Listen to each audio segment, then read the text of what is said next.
Pasukan Ukraina mencoba bersembunyi di gudang, tetapi dihancurkan oleh granat dari quadrocopter.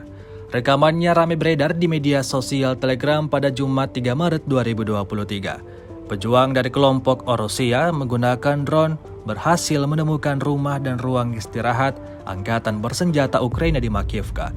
Salah satu pasukan Ukraina terlihat mencoba bersembunyi, tetapi dihancurkan oleh granat yang dijatuhkan dari pesawat tak berawak.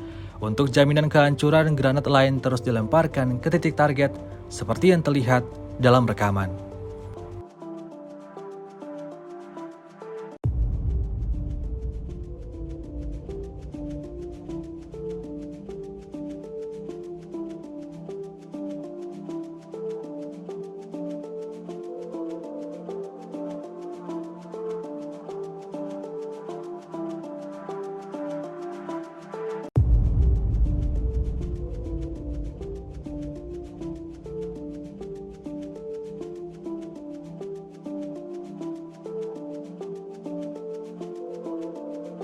Setahun berlangsung invasi, Rusia melaporkan secara total 393 pesawat Ukraina, 212 helikopter, 3.295 kendaraan udara tak berawak, 407 sistem rudal anti pesawat dieliminir sejak awal operasi khusus.